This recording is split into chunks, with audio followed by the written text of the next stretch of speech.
जमा के बैठ गई है। मुझे बहुत कष्ट होता है आपको ये बताते हुए कि भारत में जो कॉन्वेंट स्कूल चल रहे हैं, आप जानते हैं इनके पास सबसे ज्यादा भूमि है भारत देश की। मैंने संसद में एक प्रश्न करवाया था, आप यहां बैठे हैं, मेरे एक दोस्त हैं अखिलेश कुमार करके गोरखपुर से, और उसके पास के क्षेत्र से सांसद हैं। मैंने कहा जरा ये पूछ तो लो कि भारत में सरकार के बाद किसके पास सबसे ज्यादा जमीन है। तो उत्तर आया कि सरकार के बाद सबसे ज्यादा जमीन चर्च और उनके कॉन्वेंट स्कूलों के पास ही है।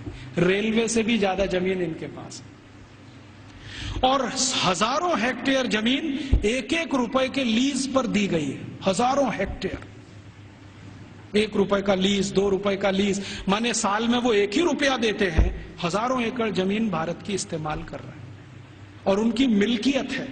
1820 से अंग्रेजों की सरकार ने ये जमीन देना शुरू किया, 2006 तक ये आबाद गति से चालू है।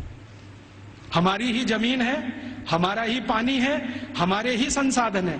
पहले मैं क्या सोचता था कि इन कॉन्वेंट स्कूलों में डोनेशन बहुत देती होगी सरकार, लेकिन संसद में एक जब सवाल करवाया तो पता चला कि सरकार का डोनेशन तो 10% ही है, बाकी समाज का डोनेशन। अकेले मैं मुंबई का आंकड़ा आपको दे रहा हूं। बंबई में जितने कॉन्वेंट स्कूल चलते हैं उसमें 92% हिंदू समाज के लड़के लड़कियां पढ़ते हैं।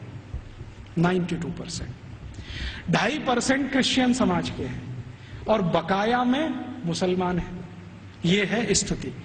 तो 92% विद्यार्थी हिंदू समाज के जो पढ़ते हैं बंबई में कॉन्वेंट स्कूलों में, वो सब विद्यार्थी के मां बाप 1 साल की फीस के रूप में 18,000 करोड़ रुपए देते हैं। आप सोचते हैं ये रकम कितनी बड़ी है? राजस्थान सरकार के बजट का लगभग आधा बंबई, सिर्फ बंबई के कॉन्वेंट, फिर कलकत्ता के कॉन्वेंट, मद्रास के कॉन्वेंट, हैदराबाद के कॉन्वेंट, दिल्ली के, इन सबको मैंने जोड़ना शुरू किया। फिर B क्लास सिटीज के कॉन्वेंट जैसे अजमेर है, जयपुर है, ऐसे शहर, फिर C क्लास। कुल कॉन्वेंट स्कूलों में साल का भारतीय समाज के द्वारा 1 लाख करोड़ रुपए से ज्यादा का डोनेशन और फीस दी जा रही है। हमसे पैसा ले रहे हैं और हमारे ही बच्चों का दिमाग घुमा रहे हैं और ऐसे ऐसे दिमाग घुमाए जाते हैं। एक कॉन्वेंट स्कूल के खिलाफ मैंने मुकदमा दाखिल किया हुआ है गुजरात हाई कोर्ट में। मामला क्या था, छोटे छोटे बच्चे वहां पढ़ने को आते हैं, तो उन बच्चों को लेने के लिए बस जाती है, तो ड्राइवर को कहा जाता है कि जानबूझ के बस बंद कर देना। तो कभी भी वो ड्राइवर बस बंद कर देता है। फिर बच्चों को कहता देखो बस खराब हो गई, तुम्हारे भगवान का नाम लो।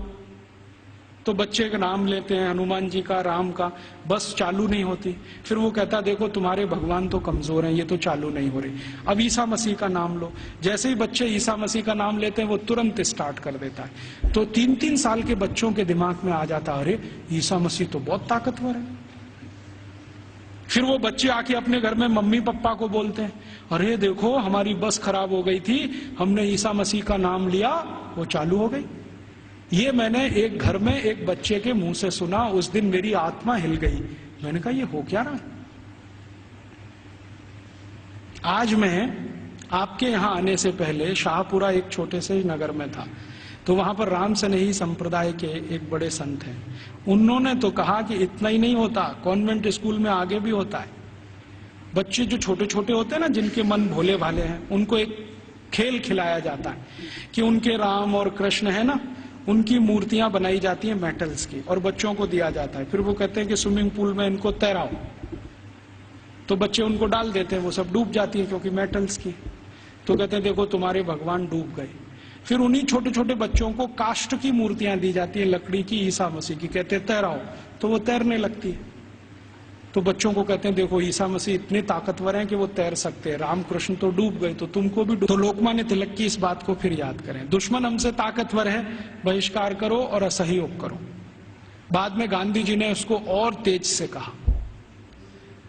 हम इन कॉन्वेंट स्कूलों को और इस एजुकेशन को हटाना चाहते हैं यूरोपियन, तो इसके लिए असहयोग करो और बहिष्कार करो। मतलब मैंने आपसे कहा कि 92% विद्यार्थी हमारे हैं जो वहां पढ़ने जा रहे हैं।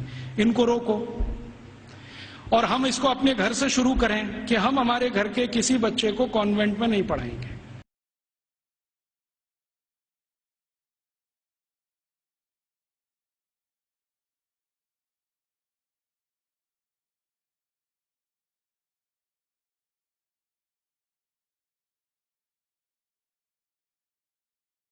आपको पसंद आया तो प्लीज लाइक करिएगा, सब्सक्राइब करिएगा और शेयर करना बिल्कुल ना भूलिएगा। साथ ही आप अपने कमेंट द्वारा हमें अपना फीडबैक जरूर दें।